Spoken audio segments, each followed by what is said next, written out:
So guys, welcome back to UpToDate IDN Channel. Nama gue Greg. Jadi iPhone 13 sudah di-announce pada tanggal 14 September 2021 kemarin.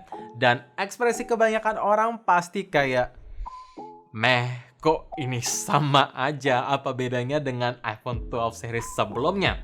Oleh karena itu, gimana sih pendapat gue setelah udah gunain iPhone 12 dan 12 mini nyaris 1 tahun?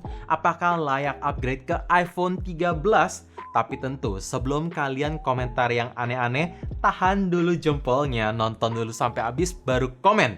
Karena gue akan melakukan comparison berdasarkan data, bukan berdasarkan apa yang pernah gue coba. Secara iPhone 13 masih dalam pre-order sampai pas video ini dibuat. Jadi langsung aja tanpa basa-basi lagi, let's check it out. Kalau kita lihat di bagian desain layar iPhone 13 mini dan 13 kurang lebih sama persis dengan iPhone 12 dan 12 mini sebelumnya. Hanya satu pembedanya yaitu notch sekarang jadi lebih kecil sebesar 20%. Kalau ditanya kegunaannya buat apa, apakah ngefek ke penggunaan setiap hari? Well, karena gue belum pegang barangnya jadi cuma bisa berasumsi. Biasanya kalau kita melakukan penggunaan setiap hari, konten yang muncul itu pasti di bawah notch. Di samping kiri kanan notch hanya untuk status bar. Oleh karena itu, gue berharap semoga Apple bisa kasih status bar dalam segi baterai percentage biar lebih full aja dan lebih jelas kayak di iPhone 8 ke bawah. Supaya bisa memaximize notch yang lebih kecil.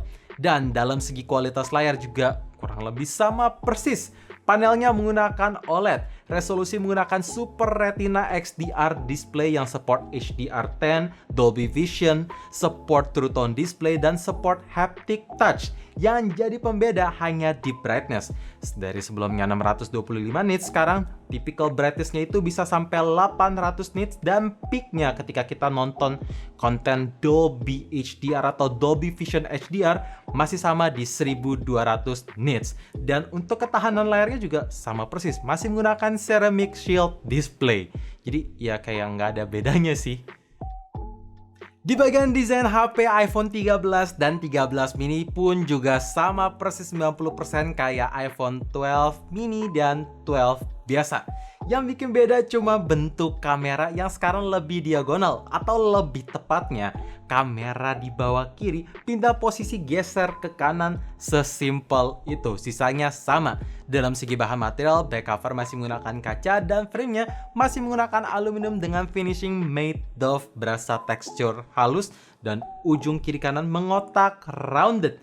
Jadi kayak nggak ada bedanya sih. Dan ketika kita ngomongin dalam segi dimensi, panjang, lebar sama, yang bikin beda hanya di ketebalan yang lebih tebal 0,1 inch baik di iPhone 13 dan 13 mini, dan sekarang jadi lebih berat. iPhone 13 seberat 174 gram dan iPhone 13 mini sekarang jadi 141 gram. Tapi harusnya nggak gitu ngefek sih. Mungkin karena baterainya lebih besar makanya jadi sedikit lebih berat. Dan by the way, fitur IP68 water and dust resistant masih tersedia. Jadi kalau misalkan mau dicemplungin ke dalaman 6 meter masih bisa selama 30 menit. Jadi 90% sama. Dalam segi performa tentu ada peningkatan karena setiap tahunnya Apple selalu kasih chipset terbaru. Ya, dari sebelumnya Apple A14 sekarang jadi Apple A15 Bionic chip dengan ukuran sistem FinFET, fabrikasinya sama di 5 nanometer. Dan kalau misalkan kita lihat spesifikasi detail dari kedua chips ini kurang lebih sama. Karena menggunakan 6 core GPU dengan 2 performance plus 4 efisiensi core. Terus ada 4 core GPU dan 16 core neural engine. Jadi kurang lebih menggunakan arsitektur yang sama, tapi tentu lebih baik. Cuman kalau ditanya seberapa ngebut dan seberapa signifikan perubahan dari A14 ke A15, gua nggak tahu karena Apple sendiri pun nggak ngebandingin dengan Apple A14, mereka ngebandingin dengan kompetitor lainnya. Jadi untuk kali ini ya kita skip dulu. Dan kalau sebenarnya kita ngomongin chipset Apple A14 Bionic chip sendiri sebenarnya udah lebih dari cukup. Iya, even udah 1 tahun keluar tapi performanya tuh masih terbaik untuk sebuah iPhone. Gue prediksi masih bisa dipakai sampai 3 tahun mendatang. Dan sekarang kita ngomongin storage. Untuk pertama kalinya Apple berbaik hati untuk menghilangkan base model 64GB di iPhone termurah mereka dan diganti jadi 128GB.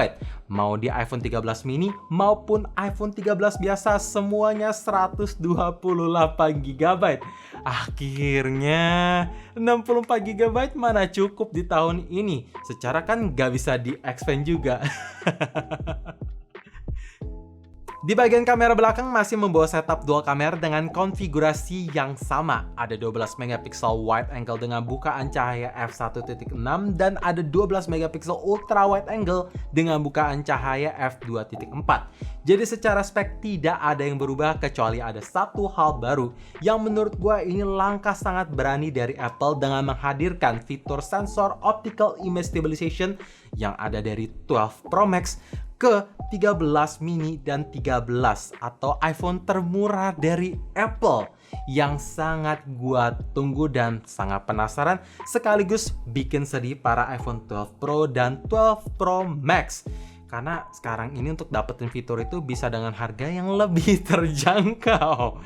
Dan untuk fitur cinematic mode, photography mode juga tersedia di iPhone 13 mini dan 13 biasa yang tidak dimiliki di iPhone 12 series.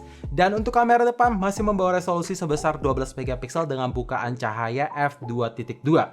Tapi walaupun secara angka ini sama, gua harus coba secara langsung karena Apple tuh biasanya menggunakan angka yang sama, tapi karena softwarenya semakin bagus, jadinya ya hasilnya bisa beda. Kemungkinan akan kita bikinin kamera tes di iPhone 13 untuk ngebandingin seberapa jauh improvement dari iPhone 12 dan 13 ini sih. So stay tune aja.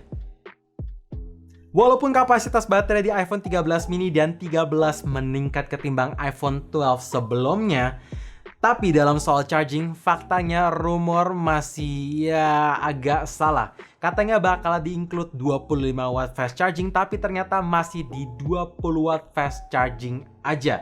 Dan bahkan brake charger masih belum di-include dan untuk portnya masih menggunakan Lightning connector, belum Type-C. Gue berharap banget semoga di next iPhone 14 atau 13s sudah support fast charging yang 30 watt plus sudah menggunakan Type-C connector sih.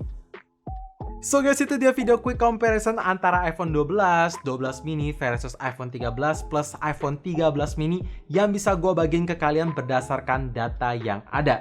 Jadi ini bukan comparison berdasarkan pengalaman yang gue rasain. By the way, semua data yang gue bagiin ke kalian itu berdasarkan dari Apple langsung.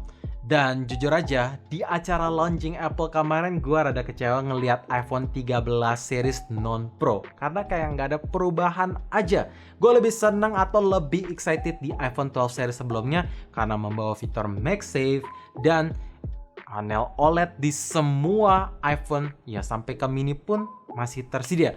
Gue lebih senang ke 13 Pro sama iPad mini karena itu lebih suatu yang cukup fresh, walaupun ya yang Pro-nya sih kurang lebih ya nyaris sama sih ya. Tapi pendapat gue bisa berubah ketika udah hands on. Jadi untuk sekarang ini ya pendapat gue ya seperti yang bisa kalian lihat tadi. By the way, gue penasaran juga menurut kalian gimana acara launching kemarin Apple? Tulis komen di bawah. Gimana sih iPhone 13, 13 mini, 13 Pro sampai iPad mini? Menurut kalian di komen di bawah karena gue penasaran pengen tahu juga. So thank you for watching. Jangan lupa like dan subscribe channel ini sekaligus nyalain notifikasinya juga supaya kalian tahu kapan video baru diupload. And as always, stay safe, stay healthy, dan stay updated with up to date.